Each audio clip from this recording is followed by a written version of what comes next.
In the next few minutes, I am going to talk about Matplotlib, which is one of the most important library in Python. So number one, we have something called as the line plot or the line graph, right? So let us get started. Line graph or line plot. Now, whenever we have to work on Matplotlib, we first have to import certain libraries. So the basic libraries are obviously pandas, right? So I will import pandas. So import pandas as pd, right? And second, we will do from matplotlib import pyplot as plt, right? So here matplotlib is the library and pyplot is the module within the matplotlib library, right? And what we can do is once we import these things, now we can work on this is basically, if you see, these are the prerequisites to matplotlib, right? And once we have sorted the prerequisite, we can work on line plot or the line graph, right? How do we work on this? So for example, you can write plt dot plot, right? So more or less everything in the matplotlib starts with plt, right? Plt dot plot, plt dot graph, etc, etc, right? And then what we have to do is we have to supply two lists. So let us suppose if I want to plot a straight line, right? X equal to 2y, right? So x equal to 2y would mean if the value of x is 1 2 3, right, the value of y will be 1 sorry 2 comma 4 comma 6. Yes. And then what I have to do is I can say plt dot x label. When I say x label, we can provide the name of the horizontal axis, right? So I can say horizontal axis, right? Horizontal axis, or you can simply say x-axis, right? That also you can say. You can simply say x-axis, right? Similarly, I can plot y, so plt dot plot, and I can say y axis, and then what I can say is, sorry, this is going to be y label, and then what I have to write is plt dot show, right? And now let us see the result. So you can see I have obtained a line graph, and this is basically x equal to 2y, right? So basically what you have to do is you have to supply the value of x and y in the form of list. So one list for the value of x, another list for the value of y, right? This is how it works. So the first coordinate is going to be x1 y1, it is going to be 1 comma 2. So you have 1 comma 2 here, right? Similarly, you are going to have 2 comma 4, then you will have 3 comma 6. Likewise, the line will be plotted. So I hope this is clear, and we will move to the next one. Now before I move on to the next part, which is the bar graph, I wanted to show you something which is basically to understand how do you get the data or how do you import the data in pandas, right? Number one, data data equal to, I can write pd dot read underscore csv, and I can say, so iris dot csv. This is one of the most important data set and most common data set that is used for analysis. Now when should I supply the data like this is when the data is present in my home directory, right? So when the data is present in my home directory, what is the meaning of home directory is, so whenever you work on any Google Colab notebook or maybe the Jupyter notebook, right, this is what my home directory is, right? So in my home directory, if you already have this file that is existing, I can directly supply the name of the file. The name of the file is going to be iris.csv, right, as an example, right? So this is one case. Second case is I can also write data equal to pd dot read underscore csv, and what I can write is, right, I have to write R string, and then I can supply the name, the file path, right? So for example, C, right? And then it is going to be maybe admin, and then maybe my drive, right? And then maybe, you know, iris.csv, right? So this also we can do. When should we do this? When the data is present in my local machine or my local computer, right?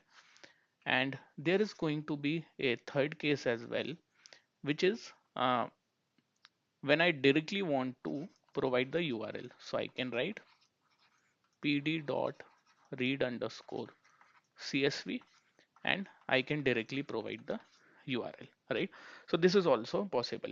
So these are primarily the three ways using which you can import the data in pandas. One is using the home directory, second is when the data is present on your local machine, and then third, when you already have the URL and you want to get some data using this URL, right? So in our example, we are going to use the third case, which is using the URL. We'll try to obtain the data. What I'm going to do is I'm going to write here data. So data equal to pd dot read underscore csv, and I'll provide some URL. So for example, this is the URL, right? And I already have some data. Let me execute this, right?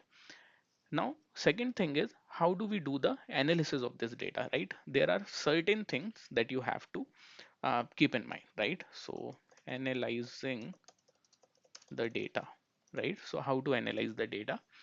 Basically, just some of the very basic things. One is obviously data dot head. When you do the data dot head, what you get is you get the first five records or the first five rows, right? So you have sepal length, sepal width, petal length, and petal width, and also the species, right? So this data is basically coming from my iris data set, right? And this is the URL for the iris data set. You can also use this URL, right? Next thing, so this is data.head. Next thing what I can do is I can also write, there is something called as data dot shape, right? So when I do data dot shape, it provides the dimension of the data, dimension of data, right? So it has 150 rows and 5 columns. Next, what I can also do is data dot, there is something called as d types. So d types would mean that it will give me the type of data types that is present in my data. So for example, sepal length, sepal width, petal length, petal width, right? These are float. Basically, these are the decimal values. And species, it is object, right? So this is the D types or the data types, right? So, and then there is one more thing, data dot describe. Now, when you work with machine learning, data dot describe is very important. What it provides is there is something called as the statistical summary of data. When I say statistical data or the statistical summary of my data, it means it will give me information about the mean, the standard deviation, right? And all of these things, basically all the important statistical measures, right? Basically all the important statistical measures it will provide to me, right? So this is what the data.describe will do. Now let's move on to the next part, which is the bar graph, right? How to plot the bar graph. Now so far we have understood the concept of line plot. We have also understood the concept of importing the data in pandas when the data is present on my local machine, or it is directly present in my directory in collab notebook, or maybe if I want to fetch the data directly from the URL like I'm doing in this case, right? And then I also understood some of the concept like how to um, analyze the data, that is data.shape, data.dtype, data.describe, right? Now moving on, there is something called as bar graph or the bar plot, right? So bar graph, again what I have to do here is I will have to write plt dot plot, okay? or right, maybe for example this time I'm just taking the example of line graph, right? Again, one more example for line graph using the iris data set, right? So plt.plot, here I am not defining x and y. What I'm going to do is I will say data dot, right, data dot sepal length, right, comma data dot maybe petal length, right? So in this case, my data is this, right? I have already described my data. So it has sepal length, sepal width, petal width, right? You can see this data. You can see this data, right? So let us suppose any two of these four columns I want as x and y. So what I have to write is data dot any column name and data dot any column name, right? Next, what I have to do is plt dot x label, right? What is the x label in this case? Sepal length, right? So sepal length. Similarly, I can write plt dot y label, right? So in this case, the plt dot y label is going to be my petal length, right? And then what I have to write is plt dot, I can also provide a title, right? So I can say sepal length versus petal length, right? Then plt dot show, and that is it.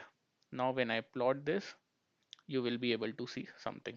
Now it is very distorted, I understand, because you know the values may not be very linear or may not be very feasible that should be plotted in a line plot, right?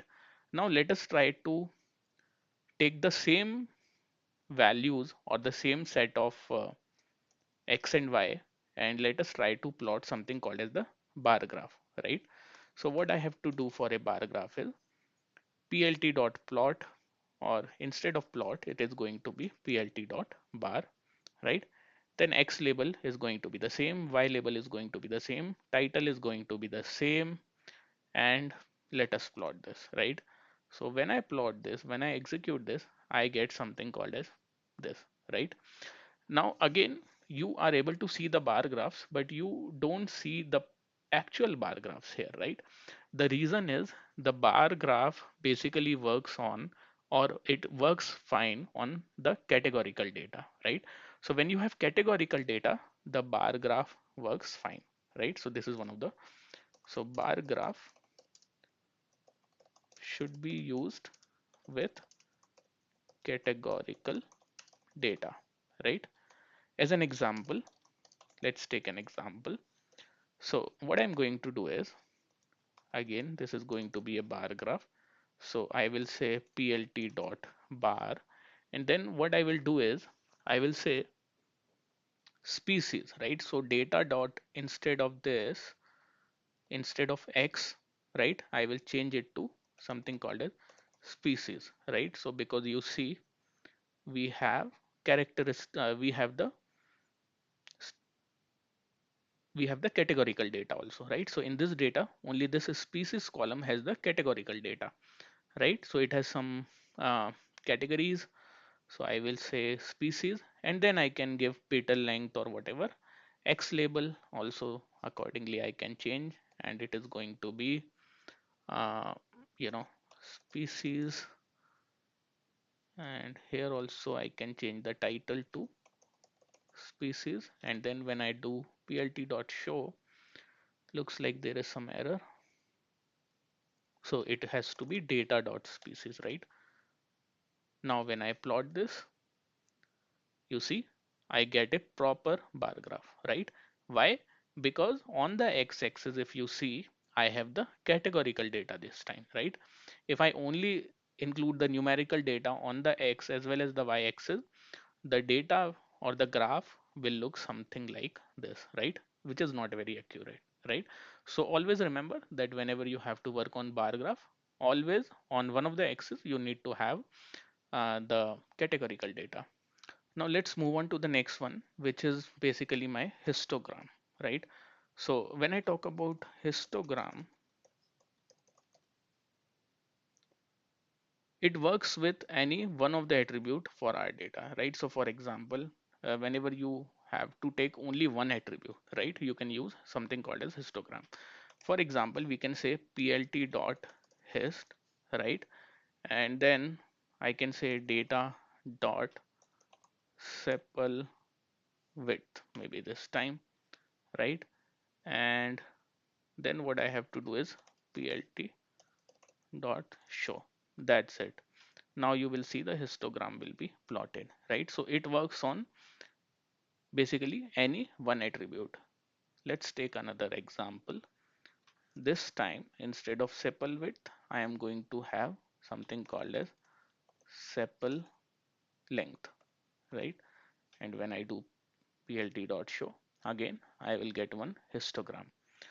Now one more example, when I have to see the histogram for all the attributes in one single picture, right? So in that case, what I have to do is data dot hist simply, and then plt dot show. Now let's see the output.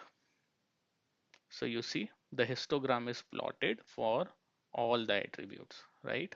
You don't have to specify, right? If you want to specify, you can obtain any one single histogram as well, right? So this is how the histogram works. So now let's talk about pie chart. Let us take a very simple example, right? So there is a list. I'll define a Python list, right? There are going to be some numbers, let us suppose, right? So for example, these are the marks, right? Let us suppose these are the marks out of 100, and let us suppose there are 6 students and they have obtained some marks, right? So 49, 90, 83, 76, 35, and then we have a person obtaining 66 as the score, right? So these are the 6 students. Now what I can do is I can say label, right? So what is going to be the label, right? So again, when I talk about the label, this is going to be the name of the student. So let us suppose we have some students. We have Mohan, we have Sham, we have Ronaldo, we have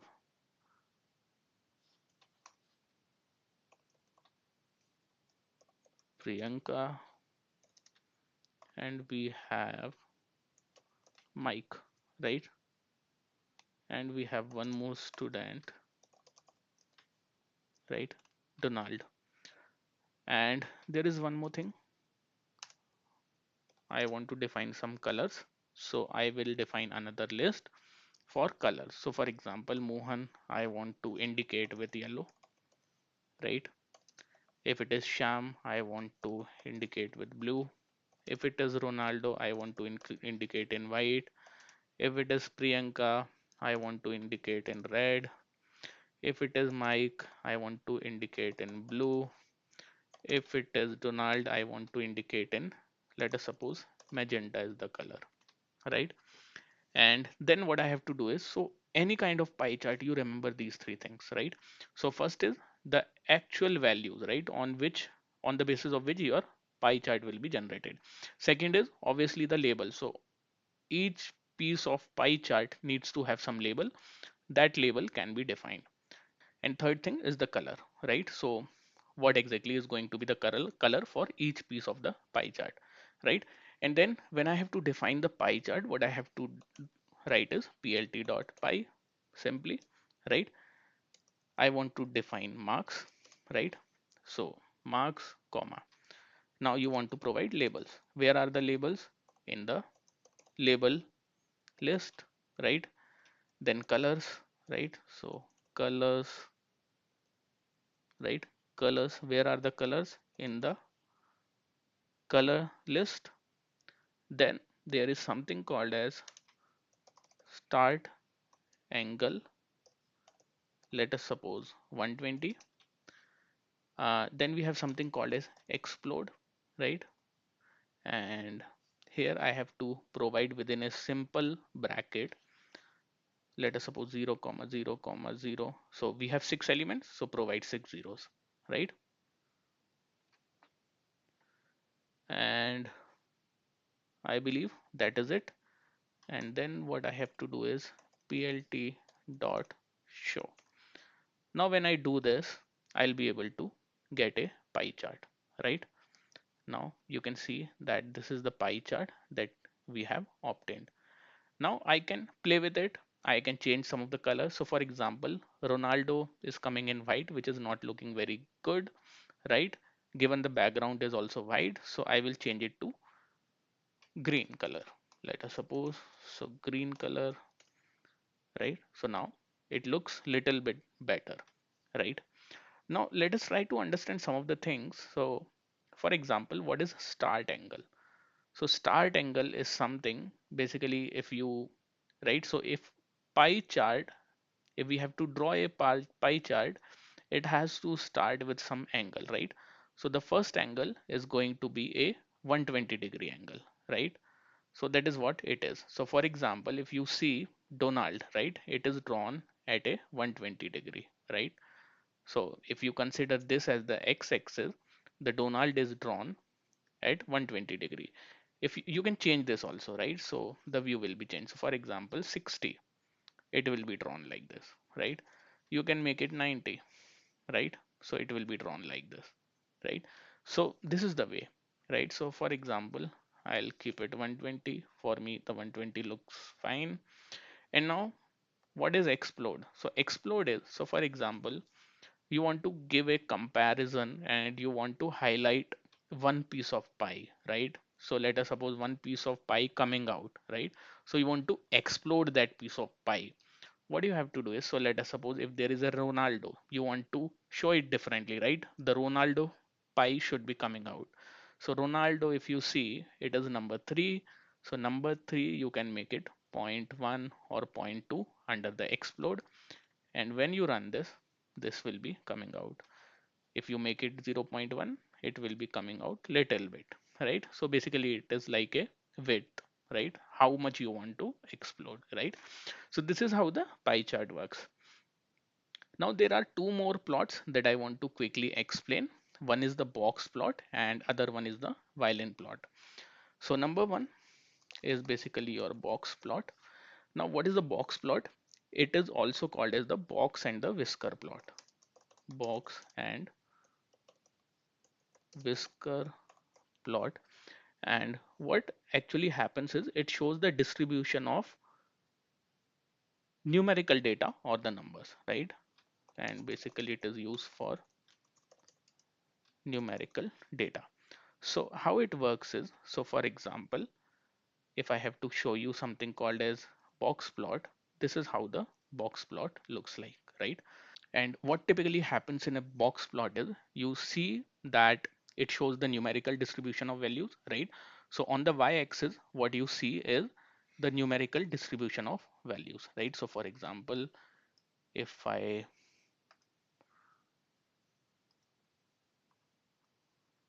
draw here, right? What is this? This is basically the numerical representation of values, right? The numerical representation of values. Second thing is it helps in identifying the outliers. So for example, if you see this data, right? So most of the data lies within this plot, but there is one outlier that is sitting here. So this is basically my outlier, right? So this box plot helps in identifying the outlier. Now what also happens in box plot is if you see this value is typically my minimum value in a data set. This is going to be my maximum value, right? This value or the line that you see is typically my median value, right? And then this box plot itself that you see is called as IQR, or basically the interquartile range, right? So what happens is this is basically my Q1, right? Quartile 1. Median is going to be my quartile 2. This is going to be my quartile 3, and this is going to be my maximum value, this is going to be my minimum value, right? So what typically happens is, when I talk about the quartile 1, basically it is 25%, or the 25% of the values are below this, right? Below this, right? So basically this range, if you see, it is 25%, right? When I say Q2, right? So 50% of the values are below this. You can visualize this, right?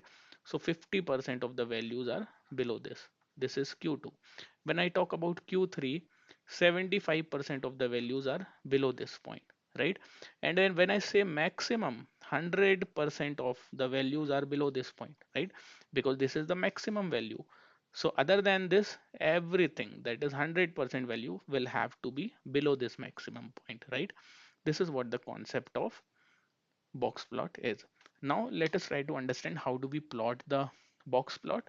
So if I have to plot the box plot, let us suppose I have some data. So for example, I can define a list, and in this list, let us suppose there are some random numbers, right? So for example, 14, 30, 11, 25, 18, 100, right? So these are the numbers. Again, you can see these are 6 numbers. What I have to do is plt dot box plot, and I can say data, then plt dot y label. Now if you see this diagram, right? So it makes sense to include the y label, right? Because here is, right, because if you see, this is the x-axis and this is my y-axis, right? So typically on the x-axis you don't find anything meaningful, right? But on the y-axis you find values, or here also you can see there is no label that is added to the x-axis, but we have added some label to the y-axis. There are some numerical values on the y-axis, right? So again, I can provide some y label. Let us suppose some values. I can say simply values, right? And then what I can do is plt dot show, and when I plot this, I will get a box plot, right?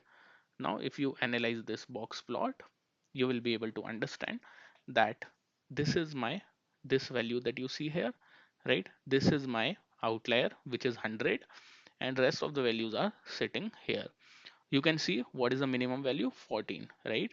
So this is my value 14, right? If I have to draw this, right? Again, this is the value of 14. This, if you see, is the value 30, right? This is the value 30, and this is the interquartile range, minimum value, maximum value. This is definitely the outlier. So when you have outlier, that you don't consider to calculate the minimum or the maximum value. I hope this is clear, and let us move on to the next one, which is the violin plot. So what typically happens in case of violin plot is, it is basically the box plot plus the probability density plot. So I would say box plot plus probability density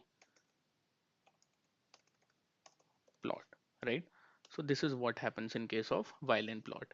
And typically we have on the x-axis how frequently the values are occurring, right? That is what we will see on the x-axis, and on the y-axis we will see the data values. So again, on the y-axis we will see the data values, and on the x-axis you will see how frequently the values are occurring. So for example, if I say, or if I take the same example, and what I have to do is data equal to this plt dot, instead of box plot I will make it violin plot, and then when I run this I will get a violin plot here. This is how a violin plot looks like.